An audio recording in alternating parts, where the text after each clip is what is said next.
बिहार का एक ऐसा इलाका जो पहले काफी सुर्खियों में रहता था, अब एक बार फिर से सुर्खियों में आने की छटपटाहट नजर आ रही है और वो इलाका है सिवान।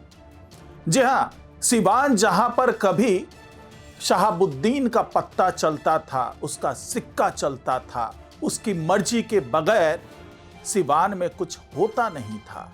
अब एक बार फिर से सिवान उसी राह पर चलता हुआ नजर आ रहा है।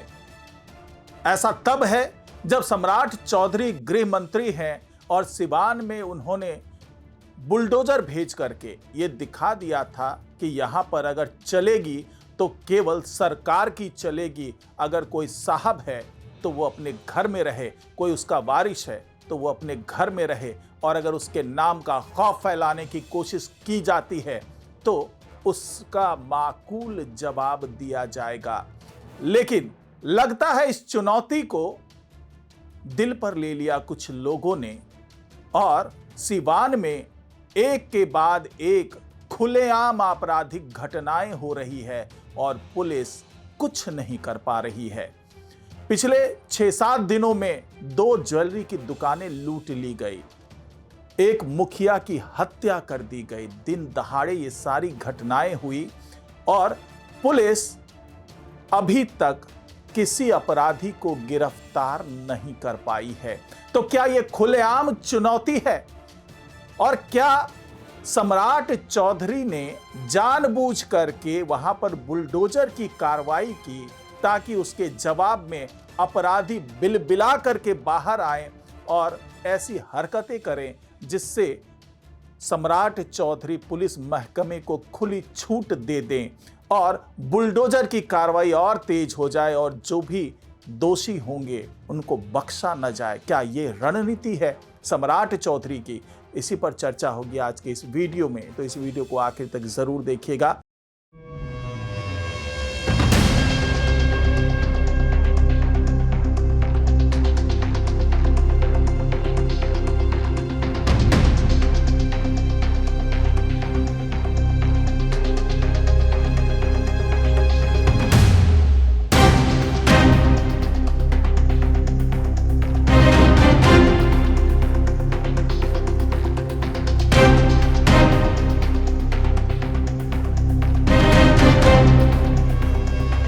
नमस्कार, मैं हूं डॉक्टर सुरजीत सिंह और आप देख रहे हैं YBN बिहार झारखंड।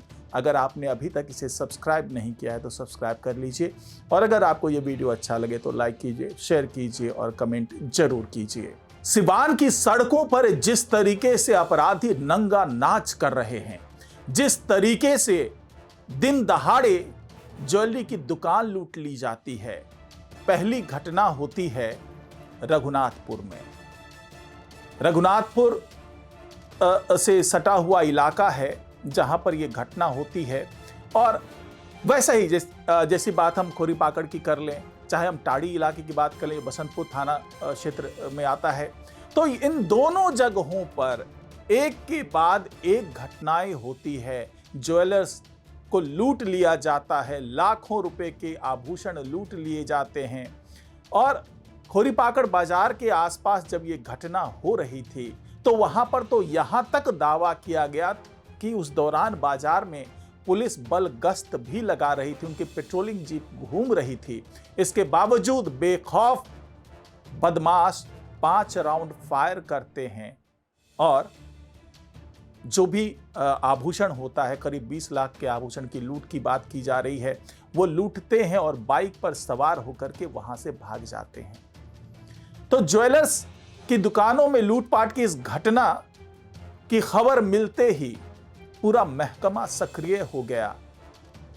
यहां तक कि सारण रेंज के DIG पहुंचते हैं मौकाए वारदात पर, जो प्रभारी SP हैं सिवान के वो पहुंचते हैं, महाराजगंज के SDPO पहुंचते हैं वहां पर और तमाम जरूरी दिशा निर्देश दिए जाते हैं। लेकिन क्या ये महज एक औपचारिकता थी या फिर पटना से कड़े निर्देश दे दिए गए पुलिस अधिकारियों को कि अगर इस तरह की चीजें और होती है तो ये बर्दाश्त नहीं की जाएगी और जो भी दोषी हैं उनको जल्दी से जल्दी उनके अंजाम तक पहुंचाएं। अंजाम कुछ भी हो सकता है। अगर गिरफ्तारी से बचने की कोशिश करेंगे, अगर पुलिस महकमे पर फायर करने की कोशिश करेंगे, कोई जवाबी कार्रवाई करते हुए नजर आएंगे, तो भी पुलिस को खुली छूट दे दी गई है कि आप जैसे भी करें इन बदमाशों को गिरफ्त में लें, या तो गिरफ्तार करें या इनकाउंटर करें, हाफ इनकाउंटर करें, जो भी हो करके एक ऐसा संदेश दिया जाए कि जो माफिया हैं, जो बदमाश हैं, जो गुंडे हैं, जो अपराधी हैं, उन तक ये संदेश पहुंच जाए कि अब इस तरह की हरकतें बर्दाश्त नहीं की जाएगी। अब सम्राट चौधरी गृह मंत्री हैं और इस तरह की हिमाकत करने वाले को माकूल जवाब दिया जाएगा। इस तरह का संदेश पटना से सीधे सीधे पहुंच रहा है पुलिस महकमे में। और साथ ही उस घटना के बाद जब पुलिस महकमा हरकत में आया, उसके दूसरे ही दिन एक और कांड हो जाता है। रघुनाथपुर थाना क्षेत्र में ही ये कांड होता है और ये कांड होता है मुखिया राधा शाह की हत्या।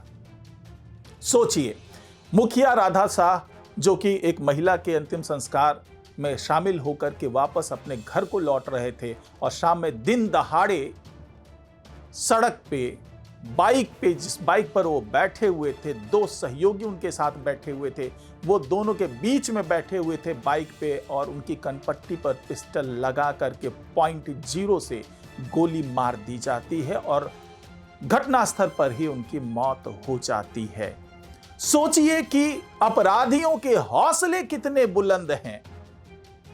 क्या ये जो सम्राट चौधरी और जो विजय सिन्हा की बात करते हैं, उनके माध्यम से जो एक सुशासन को लागू करने की कोशिश की जा रही है, जिस तरीके से अतिक्रमणकारियों के खिलाफ कार्रवाई की जा रही है, जिस तरीके से अवैध निर्माण को तोड़ा जा रहा है, जिस तरीके से बुलडोजर सड़कों पर दौड़ता हुआ नजर आ रहा है, क्या उसका जवाब दे रहे हैं अपराधी?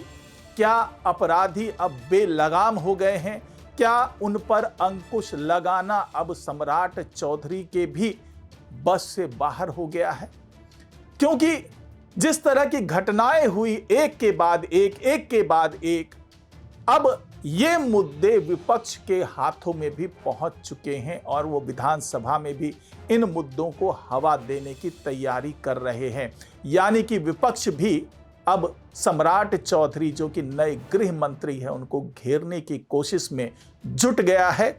लेकिन सम्राट चौधरी भी इस मामले की गंभीरता को समझते हैं, उनकी संगीनता को समझते हैं। यही वजह है कि अब खुलेआम सम्राट चौधरी ने कह दिया है कि ऐसे अपराधियों को जितनी जल्दी हो गिरफ्त में लें या फिर किसी भी तरीके से ऐसे अपराध पर अंकुश लगाने का काम किया जाए। और ये दावा किया जा रहा है, पुलिस महकमा भी ये बता रहा है कि जल्दी ही इसके परिणाम देखने को मिलेंगे। और सिवान में अगर कोई ये सोच कर बैठा है कि गुंडागर्दी चलती रहेगी, अपराधी बेखौफ घूमते रहेंगे, माफियागिरी चलती रहेगी और किसी का नाम का इस्तेमाल करके, उसके दबदबे का इस्तेमाल करके, उसके दहशत का इस्तेमाल करके यहाँ पर कानून व्यवस्था के साथ खिलवाड़ कर लेंगे, तो ऐसा हरगिज नहीं होने वाला है। और ये साफ साफ निर्देश दे दिया गया है, पटना से खुली छूट दे दी गई है पुलिस महकमे को कि आप हर संभव प्रयास करें और जैसे भी हो ऐसे अपराध पर अंकुश लगाएं। और अगर आप नहीं कर सकते हैं तो वो भी बता दें, हम सक्षम अधिकारियों की तैनाती सिवान में करेंगे और सिवान को बताएंगे कि कानून व्यवस्था क्या है और कैसे कानून व्यवस्था का पालन किया जाना अब आपकी इच्छा नहीं बल्कि ये बाध्यता है, आपको इसका पालन करना ही होगा। तो देखते हैं सम्राट चौधरी के इस आक्रामक रुख का क्या असर होता है। क्या अपराधी बिलों में घुसते हैं या फिर ऐसे ही बेखौफ नजर आते हैं? इंतजार करते हैं। तो आज की रिपोर्ट में फिलहाल इतना ही। नमस्कार।